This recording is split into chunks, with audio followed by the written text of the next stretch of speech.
ગોપાલ ઇટાલિયાની સભામાં જૂતા ન પડે એ કેવી રીતે બને? પહેલાં જામનગર અને પછી જૂનાગઢ અને હવે રાજકોટ. એક મિનિટ થોભો. રાજકોટમાં જૂતા નથી પડ્યા, પણ એની ચર્ચા ગોપાલ ઇટાલિયાએ કરી કે તેઓએ સૌથી પહેલાં સત્તાની સામે જૂતું ફેંકીને પોતાનો વિરોધ નોંધાવ્યો હતો. જો વિરોધીઓમાં તાકાત હોય એ સત્તાની સામે જઈને જૂતો ફેંકે. નમસ્કાર, હું છું ચિંતામણી પુત્ર નીલ પટેલ. સ્વાગત છે આપનું અમારા વિશેષ કાર્યક્રમમાં. આવો સાંભળીએ કેવી રીતે અને કોને ગોપાલ ઇટાલિયાએ પડકાર્યા અને જૂતા ફેંકનારાને તેઓએ શું સલાહ આપી. આજે આટલી વિશાળ સંખ્યામાં આપ સૌ આવ્યા છો અને સંખ્યા કરતાં પણ 1000 ગણો ઉત્સાહ તમારા બધાના ચહેરા પર દેખાય છે. મારી ઘડિયાળમાં 9:53 થઈ છે.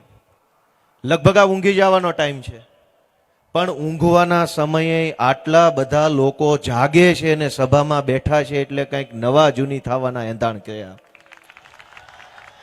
નહીતર તો હુઈ જાય માણસ, પણ તમે જાગો છો, જાગી ગયા છો અને એટલે કંઈક સારું થશે.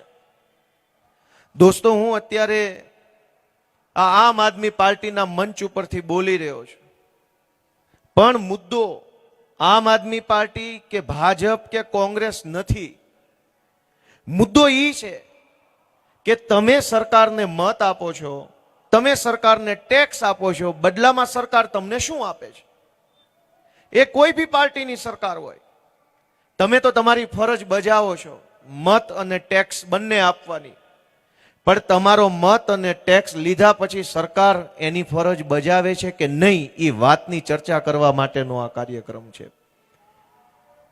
દોસ્તો, આપણે બધાએ જાણીએ છીએ કે આપણે કેવી રીતે જીવન જીવીએ છીએ. કેટલી મજૂરી કરવી પડે, કેટલા તકલીફો વેઠવી પડે, કેટલી બાંછોડો કરવી પડે છે, ભાઈ સાહેબ બાપા કરવા પડે છે, લોહી પરસેવો એક કરવો પડે છે, ત્યારે માંડ 2 પૈસા કમાય છે બધા. અને એ પરસેવાના 2 પૈસામાંથી ક્યાંક કોર્પોરેશનનો ટેક્સ, ક્યાંક રોડનો ટેક્સ, ક્યાંક પાણીનો, ક્યાંક શિક્ષણનો, ક્યાંક આ કરોડો રૂપિયાનો ટેક્સ આપણે બધા સરકારને આપીએ છીએ. અને એ આપેલા ટેક્સના બદલામાં જનતા તરીકે આપણે સરકાર પાસેથી શું આશા રાખીએ છીએ કે બહુ તો સરકાર એક અમારા છોકરા માટે સારી શાળા બનાવે, એકાદું સારું દવાખાનું બનાવે, કંઈક બીમાર પડ્યા હોય તો સારવારની વ્યવસ્થા કરે, કંઈક તકલીફ હોય તો પોલીસ સ્ટેશનમાં મારી વાત સાંભળવામાં આવે, નાની મોટી યોજનાનો લાભ લેવો હોય તો ઝડપથી મારું કામ થઈ જાય. આનાથી વિશેષ આશા ગુજરાતની જનતા કોઈ સરકાર પાસે રાખતી નથી. પણ દુર્ભાગ્ય જુઓ, સામાન્યમાં સામાન્ય આશા આપણી સરકાર પાસેથી પૂરી થતી નથી. તમે વિચારો કે રાજનીતિનું સર્જન થયું શું કામ? રાજનીતિ અને સમાજ આ બંને સિક્કાની 2 બાજુ છે. સમાજ છે તો સમાજમાંથી રાજનીતિ છે, અને રાજનીતિ એટલે છે કે સમાજની વ્યવસ્થાને સારી બનાવવી છે, સમાજને આગળ લઈ જવો છે એટલે રાજનીતિ બનાવી, અને રાજનીતિ છે તો સમાજ આગળ જશે, અને સમાજ છે તો રાજનીતિ બનશે.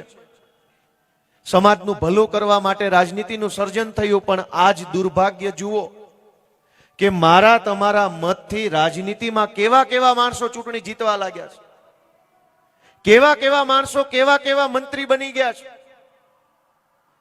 કોક ઇજ્જતદાર માણસ હોય, કોક આબરૂદાર માણસ હોય, કોક સમાજમાંથી આવતો પીઢ માણસ હોય, જવાબદાર માણસ હોય, એવો જો નેતા બને તો સમાજની વાતને સાંભળે, સમજે અને સરકાર સુધી પહોંચાડે. પણ આજ કેવા માણસો નેતા બને છે? સમાજમાં નો હાલે એવા હોય ને સમાજમાંથી કાઢી મૂકેલા હોય, મલક આખાનો ઉતારમાં ઉતાર હોય, એ ભાજપમાં જઈને મોટો નેતા બની જાય છે. તમે કોની પાસે આશા રાખશો? કેવા કોને જાશો? જે ગામમાં, જે જિલ્લામાં અમે જઈએ એ ગામમાં ઓલું કાગળ લાવત, એક આખું કાગળ ભરીને અમારા કાર્યકર્તાઓ અમને પકડાઈ દે. પડ્યું છે કે ઉડી ગયું? જે હોય આ લાવો, કામ કઈ છે નહીં, લાવો એમનામ લાવો, દોડીને લાવો, એ બધું પછી ખોલના. આવું એક કાગળ બધા જિલ્લામાં અમને પકડાઈ દે.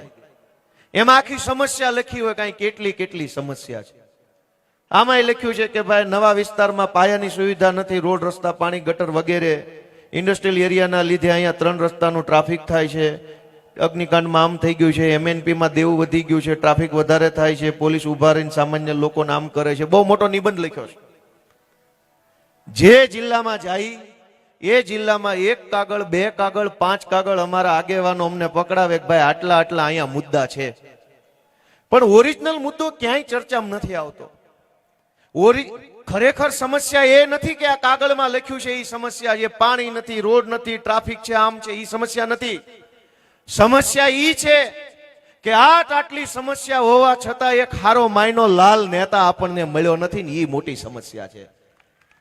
એક હારો નેતા મળે, એક હારો પીઆઈ આવે ને તો વિસ્તારમાં સુખ શાંતિ થઈ જાય. આપણે દાખલા સાંભળ્યા હશે, અનેક લોકોને ખબર, હારો એસપી આવે ને તો જિલ્લામાં શાંતિ થઈ જાય, હારો પીએસઆઈ આવે ને તો કેટલાય વિસ્તારમાં લુખા શાંત પડી જાય છે. ઘણા સમય પહેલા અમરેલીમાં નિર્લિપ રાય આવ્યા હતા, આખા અમરેલીમાં પબ્લિક ખુશ થઈ ગયેલી. એક હારો એસપી આવે ને જિલ્લામાં શાંતિ થઈ જતી હોય, તો એક હારો કેબિનેટ મંત્રી આવે તો આખા રાજ્યમાં હારું નહીં થતું હોય. સમસ્યા ઈ નથી કે આ કાગળમાં આટલું બધું લખ્યું એ સમસ્યા છે. સમસ્યા ઈ છે કે આપણા મતથી કેવા કેવા માણસો ક્યાં ક્યાં પોગી ગયા તોય હજુ આપણને ખબર નથી કે આપણે શું કરી રહ્યા છીએ. જે દિવસે આપણા મતથી એક સારો નેતા ચૂંટાઈ જશે, મને એવો પૂરો વિશ્વાસ ગળા સુધીનો છે કે આજે જેટલી સમસ્યા છે ને એની 50% સમસ્યા તો ખાલી હારો માણસ ચૂંટાઈ જાય ને ત્યાં જ ઓછી થઈ જવાની છે. નેતા હારો નથી. અને એટલે સરકારમાં કોઈ વાતને લઈને કોઈ આયોજન જ નથી. બધા નેતાઓ ભેગા બેસે છે, મીટિંગ ઉપર મીટિંગ, મીટિંગ ઉપર મીટિંગ, મીટિંગ ઉપર મીટિંગ. કોઈને ખબર નથી કરવાનું શું છે. સમસ્યા ઈ નથી કે કોઠારિયા વિસ્તારની અંદર ટ્રાફિક છે, પાણી નથી.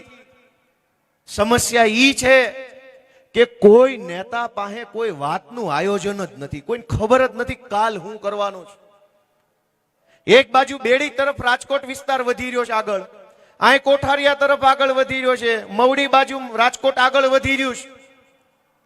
પણ રાજકોટ આગળ કેવી રીતે વધે છે, મોટું કેવી રીતે બને છે કે 5-25 બિલ્ડરો નવા મોટા બિલ્ડિંગની સાઇટો બહાર પાડે, મકાન બનાવે. તમે તમારા લોહી પરસેવાના પૈસાથી ફ્લેટ લઈ લો એટલે થઈ ગયો વિકાસ. પણ સરકારનું આયોજન ક્યાં? કે આ મવડી વિસ્તારમાં આવનારા 10 વર્ષમાં, આ કોઠારિયા વિસ્તારમાં આવનારા 10 વર્ષમાં 500 બિલ્ડિંગો બનવાના હોય હાઈ રાઈઝ, તો કેટલા માણસો એમાં રહેવા આવશે? એટલા માણસો રહેવા આવશે તો પાણીના કેવડા ડાયામીટરના કેટલા ભૂંગળા જોશે, ગટરના કેટલા જોશે, વરસાદના પાણીનો નિકાલ કરવાના કેટલા ભૂંગળા જોશે, કેટલા પોળા રોડની જરૂર પડશે, કેટલી શાળાની જરૂર પડશે, કેટલા બગીચાઓ જોશે. કોઈ આયોજન, કોઈને કઈ ખબર નથી. બિલ્ડરે બિલ્ડિંગ બનાવ્યું, તમે લીધું અને એક થોડો ઘણો આછો પાતળો રોડ થઈ ગયો તો કે વિકાસ વિકાસ વિકાસ, તાલીઓ પાડવા જ મંડ્યો ફાવે એટલી. આમાં ક્યાં વિકાસ આવ્યો? ક્યાં આયોજન આવ્યું? તમે આ સુરભી પોસિબલ એક મકાનામાં જ્યારે બિલ્ડર પાસેથી કોરો ફ્લેટ લ્યો ત્યારે તમે ઇન્ટિરિયર ડિઝાઇનિંગ કરાવવા માટે આયોજન કરો છો. એની અંદર ઇલેક્ટ્રિફિકેશન કરાવવા માટે પાઇપ દિવાલની અંદર નાખવામાં આવે, પાણીની પાઇપ અંદર હોય. એક એક ઝીણામાં ઝીણી વસ્તુનું આયોજન કરીને માણસ જીવે છે. પણ તમે જે સરકારને મત આપો છો, ઈ સરકાર પાસે તમારું જીવન કેમ સારું બને એનું કોઈ આયોજન નથી. શું કામ? આયોજન કરો કે ન કરો, પબ્લિક ટાણે આવીને અમારું બટન દબાવીને વહી જાય છે ઊંધા મોઢે. ક્યાં કોઈ પૂછવાય ઊભું છે? સરકાર પાસે કોઈ આયોજન નથી દોસ્તો. કે આ કોઠારિયા રોડની અંદર આ નવા આટલા બિલ્ડિંગો બન્યા છે, હવે આ બિલ્ડિંગોમાં આટલા માણસો રહે છે, તો આવનારા 10 વર્ષમાં આ વિસ્તારમાં આટલા નવા છોકરા જન્મશે, તો એ ભણવા ક્યાં જશે? કોઈને ખબર જ નથી કે આવું આવતું હોય. આ સુરભી બિલ્ડિંગ ને આગળ લખ્યું છે પોસિબલ. અંગ્રેજીમાં પોસિબલ એટલે શક્યતા, સંભાવના, સંભવ છે. મોટિવેશનલ સ્પીકરો આખા ગુજરાતમાં જ્યાં સેમિનાર હોય ત્યાં આપણને કેટલું માર્ગદર્શન આપે છે કે if you can dream it you can achieve it. આપણને એમ કે જે સપનું તમે જોઈ શકો એ સપનું સાકાર કરી શકો, આવું મોટિવેશનલ સ્પીકર કહે છે. અને કેટલાયને પાનો ચડાવીને ક્યાંના ક્યાંય પોગાડી દીધા. મોટિવેશનલ સ્પીકરો એમ કહે છે કે બધું જ સંભવ છે, કાંઈ અશક્ય નથી. તો આ ગુજરાતની સરકાર એક સ્કૂલ નહીં બનાવી શકતી હોય? ઓલો તો એમ કે બધું સંભવ છે, આનાથી એક સારો રોડ બનતો નથી. આમાં કોનું માનવું? સામાન્યમાં સામાન્ય માણસ એક સપનું જોવે કે આઈએએસ બનીશ, કલેક્ટર બનીશ, વેપારમાં આગળ વધીશ, તો એ વધે છે પાછો, સપનું લઈ લે છે. ધીરુભાઈ અંબાણી વર્ષો પહેલા એવું સપનું જોયું હતું, કરલો દુનિયા મુઠ્ઠી મેં. અને આજ વાસ્તવિકતા ઈ છે ને કે અવડા દુનિયા આખામાં એની કંપની ફેલાઈ ગઈ. ખાલી ધીરુભાઈ તેદી કીધું તું, ખબર નહોતી કે અવડી મોટી કંપની બનશે. દેશના તમામ સેક્ટરમાં એમની કંપની છે. આવી ગયા? આવી ગયા? નથી આવ્યા? હું તો લે મને એમ કે આવી ગયા. એ ભાઈ નો આવ્યા હોય શાંતિ તું ભર્યો, આવ્યા હોય તો આવવા દો. અમારી સભામાં તો કાયમનો ગોહો છે ભાઈ, કાયમનો ગોહો આ જ વાતનો છે. અમે તો હું ખાઈ ગયા છે કે અમને રોજ આવીને જોડા મારી દઉં. હમણાં મને ઓલા એવું પૂછ્યું કે આ શરૂઆત તમે જ કરેલી. મારી સભામાં જૂતા મારી જાય છે તો મને ઓલા ટીવી વાળાએ પૂછ્યું કે આ તમે જ શરૂ કરેલું. મેં કીધું અમે શરૂ કરીને તેથી સત્તામાં બેઠેલા ખાનખાનાને મારેલું, વિપક્ષને નહીં. એ તો કાયર માણા હોય વિપક્ષની સભામાં આવીને, ભાઈ તમે મોટી તોપ પણ મરદના બેટા હોય, જાઓ વિધાનસભામાં ઉપાડો. ગોપાલભાઈએ શરૂઆત કરી હતી સત્તામાં બેઠેલા માણસને લલકારવાની. અમે એવા કાયર માણસ નહોતા, નમાલા નહોતા કે વિપક્ષ સામે જોડા ઉઠાડીએ. તમારામાં તાકાત હોય જાઓ ન્યા, જાઓ ગાંધીનગર. ગાંધીનગર ન જવાય, કાબરા કરી નાખે ને હાથ પેઢીયું ભૂલી જાવ કોણ બાપા હતા ને કોણ દાદા હતા. ત્યારે અમારી સભામાં આવો છો અને કે ગોપાલભાઈ શરૂઆત કરેલી, તમે જ આવું કરેલું. અમે કરેલું, પણ ક્યાં કરેલું, કોની સામે કરેલું અને કયા મુદ્દે કરેલું? હવે મૂકો વાત ને ઘડીક ભાઈ, તમે ઘડીક શાંતિ રાખજો. આમાં પબ્લિક એ વાટે બેઠી છે કે ક્યાંય છે નહીં, બધા નજર આમાં આમ થાય છે. હલેલ ન કરતા. હું તમને એમ કહેતો કે સરકાર પાસે કોઈ જાતનું આયોજન નથી. આ પોસિબલ લખ્યું છે અહીંયા. અને આ દેશની અંદર એવી એવી વસ્તુ પોસિબલ થઈ ગઈ છે, શક્ય થઈ ગઈ છે કે જેનું કલ્પના ઓળખ તમે એક નિહાળ બનાવીએ કોઈ એમ છો, પણ નહીં બને. દોસ્તો આખી સરકારમાં કોઈ આયોજન નથી, કોઈને ખબર જ નથી કરવાનું શું. રોજે રોજનું જીવવાનું, હાંજ પડે ત્યાં હુઈ જવાનું, નારા બોલાવી. મેં તમને કીધું એમ ગુજરાતના દરેક શહેરો મોટા બની રહ્યા છે, પણ આયોજનના નામે કાંઈ નહીં. કોઈ કાંઠ ખૂણે રોડ નથી, કોઈ હારો બગીચો નહીં. 40% જમીન કપાતમાં લઈ જાય છે આજ ભાજપના માણસો. 40% જમીન શું કામ કપાતમાં લઈ લે છે? કે બગીચો બનશે, ફાયર સ્ટેશન બનશે, શાળા બનશે, દવાખાના બનશે, વડીલો માટે શાંતિ કુંજ બનશે. ભલું થાય અમારા વિસાવદરના ખેડૂતોનું કે એને મને ગાંધીનગર મોકલ્યો તો મેં નરી આંખે જોયું કે હાલે શું. દોસ્તો કોઈ સરકાર નથી. આખા ગુજરાતમાં સર્કસ હાલે છે. સરકાર નામની કોઈ વસ્તુ જ નથી. કોઈ લોલમ લોલ તંત્ર છે, કોઈ કહેવા વાળું નથી, કોઈ સાંભળવા વાળું નથી.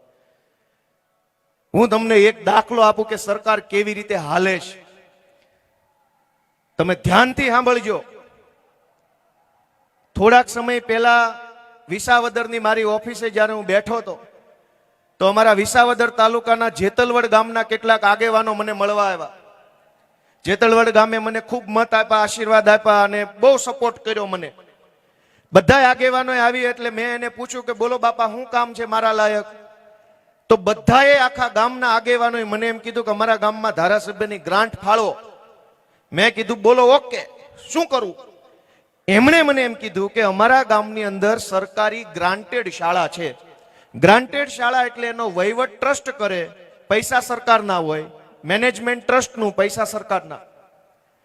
મેં કીધું કાંઈ વાંધો નહીં, શું કરવાનું છે? એમણે એમ કીધું કે અમારા ગામની ગ્રાન્ટેડ શાળામાં ટોયલેટ બનાવવું છે. નવું જૂનું છે એમાં કાંઈ દમ નથી. હવે એક નવું ટોયલેટ બનાવો તો દીકરીઓની વ્યવસ્થા હચવાઈ જાય, તો એક ટોયલેટ બનાવવાની ગ્રાન્ટ આપો. મેં કીધું કેટલા રૂપિયા? એણે કીધું 21,000 રૂપિયા. મેં કીધું ઓકે. હવે તમે જુઓ કે કેવી રીતે સરકાર કામ કરે છે. હું તમને વાંચી સંભળાવું. મેં 21,000 રૂપિયા જેતલવડ ગામની ફલાણી ગ્રાન્ટેડ શાળામાં ટોયલેટ બનાવવા માટે ધારાસભ્યની ગ્રાન્ટ ફાળવતો પત્ર મેં લખ્યો 10મા મહિનાની 3જી તારીખે જિલ્લા અધિકારીને. કે ભાઈ પ્રતિ જિલ્લા અધિકારી શ્રી જેતલવડ ગામની ફલાણી શાળામાં ટોયલેટ બનાવવા માટે 21,000 રૂપિયા ધારાસભ્યની ગ્રાન્ટમાંથી ફાળવવા. ઈ પત્ર ત્યાં ગયો, 15-20 25 દિવસ પડ્યો રહ્યો. પછી જિલ્લા અધિકારી એક નવો પત્ર લખ્યો પ્રતિ શિક્ષણ અધિકારી કે આ જેતલવડ ગામની ફલાણી શાળા છે એ સરકારી શાળા છે કે કેમ એની ખરાઈ કરીને દિન 10 માં અમને અહેવાલ આપો. સાંભળજો વાત. હવે 10મા મહિનાની 3જી તારીખે મેં ગ્રાન્ટ લખી, ઓલા શિક્ષણ અધિકારીને લખ્યું, શિક્ષણ અધિકારીએ જવાબ નો આપ્યો. 20 દી બીજા ગયા. આના જિલ્લા અધિકારી પાસે મેં ઉઘરાણી કરી કે ઓલી 21,000 ની ગ્રાન્ટનું શું થયું, મંજૂર થઈ કે નહીં? એટલે એને કીધું કે ના, જિલ્લા શિક્ષણ અધિકારીનો અહેવાલ આવે પછી મંજૂર થશે. મેં કીધું અહેવાલ તો કે પત્ર લખ્યો છે, જવાબ નથી આવ્યો. એટલે રિમાઇન્ડર પત્ર લખ્યો કે ધારાસભ્યએ 21,000 ની ગ્રાન્ટ ફાળવી છે, એ શાળા સરકારી છે કે કેમ, એનો અહેવાલ વળી પાછો દિન 15 માં આપવો. ત્રીજા રિમાઇન્ડરે સરકારી પ્રાથમિક શિક્ષણ અધિકારીએ અહેવાલ આપ્યો કે હા, એ ગોપાલભાઈ કે છે એ સરકારી શાળા જ છે. ઈ પછી જિલ્લા અધિકારીએ શાળાને પત્ર લખ્યો. ક્યારે લખ્યો, કઈ તારીખે? 8/1/2026 ફરીથી પત્ર લખ્યો. ઈ શાળાનું નામ લખ્યું પ્રતિ પ્રમુખ શ્રી ફલાણી શાળા. ધારાસભ્યએ તમારી શાળાને 21,000 રૂપિયાની ટોયલેટ ફાળવવાની ગ્રાન્ટ ફાળવી છે, એ મંજૂર કરતા પહેલા અમારે આટલા કાગળ જોશે, આટલા કાગળ આપો એટલે તમારી ગ્રાન્ટ મંજૂર થઈ જાય. હવે આટલા કાગળ હું વાંચીને સંભળાવું છું. એક કે તમારી સંસ્થા ટ્રસ્ટના રજીસ્ટ્રેશનના દાખલાની પ્રમાણિત નકલ આપો. તમારી સંસ્થા ટ્રસ્ટના બંધારણની નકલ આપો. તમારું ટ્રસ્ટ જે સામાજિક પ્રવૃત્તિ માટે કામ કરતું હોય અને બંધારણમાં જે જગ્યાએ લખ્યું હોય એની નકલ આપો. આ ટ્રસ્ટની માલિકી કોની છે એના આધાર પુરાવા આપો. ગામ નમૂનો નંબર 2 આપો, ગામ નમૂનો નંબર 7-12, ગામ નમૂનો 8A આપો, ગામ નમૂના નંબર 6 ની આઝાદીથી લઈને આજ દી સુધીની ઉત્તરોત્તરની પ્રમાણિત નકલ આપો. સિટી સર્વેના પ્રોપર્ટી કાર્ડની પ્રમાણિત નકલ, નગરપાલિકાના મિલકત રજીસ્ટર, સિટી સર્વેનો દાખલો, આ મકાનના બાંધકામની જે વર્ષોમાં બાંધ્યું ત્યારની મંજૂરીનો હુકમ, છેલ્લા 3 વર્ષનો ઓડિટનો અહેવાલ આપો. આ ટ્રસ્ટ સંસ્થા સરકારી ગ્રાન્ટ પહેલા ક્યાંય મળી હોય તો એની વિગત. આ ટ્રસ્ટ સંસ્થાએ છેલ્લા 3 વર્ષમાં નફો કર્યા વગર જે કાંઈ સમાજ સેવા કરી હોય એ તમામ સમાજ સેવાની વિગત અમને આપી. આ ટ્રસ્ટ સંસ્થા આર્થિક રીતે સદ્ધર છે કે નહીં એનો પ્રમાણિત પુરાવાની નકલ આપી. આ ટ્રસ્ટ અને સંસ્થામાં છેલ્લા 3 વર્ષ દરમિયાન જે વ્યક્તિ ફરજ બજાવી છે એ તમામ વ્યક્તિઓના નામ અને હોદ્દાની વિગત આપી.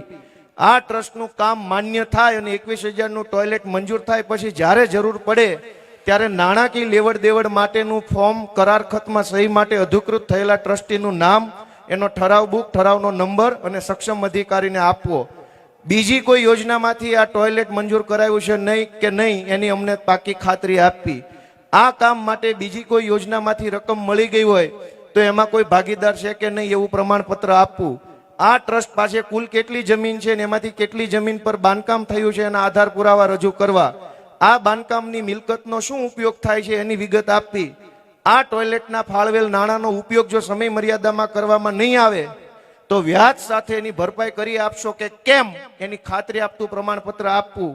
બીજા કોઈ પણ ડોક્યુમેન્ટની જરૂર પડે ને માગવી ત્યારે તમારે આપવા પડશે. એક કરારનામું કરવું પડશે, અન્ય બીજા પ્રમાણપત્રો રજૂ કરવા પડશે. સંસ્થાને મળેલ આ જે ગ્રાન્ટ છે એ ગ્રાન્ટને વાપરતા પહેલા તમારી પાસે કુલ કેટલા વર્ગખંડની મંજૂરી છે એના હુકમની નકલ આપવી પડશે. હયાત કેટલા વિદ્યાર્થીઓ છે એની સંખ્યા કેટલી, શિક્ષકોની સંખ્યા કેટલી એની વિગત આપવી. સરકારના નિયમ મુજબ હાલમાં કેટલા ટોયલેટની જરૂર છે એની વિગત આપવી. તમે વિચાર કરો કે આ સરકાર. ગોપાલ ઇટાલિયાની વાતથી આપ કેટલા સમજ છો? જોરથી કોમેન્ટ બોક્સમાં કોમેન્ટ કરજો. સાથે અમારી ચેનલને લાઈક કરો, બેલ આઇકન દબાવો અને સબસ્ક્રાઇબ કરો. એ સિવાય અમારી વેબસાઇટ છે www.gujaratplus.in, એને પણ તમે જોઈ શકો છો અને અપડેટ થઈ શકો છો. અત્યારે માટે બસ આટલું જ. નમસ્કાર.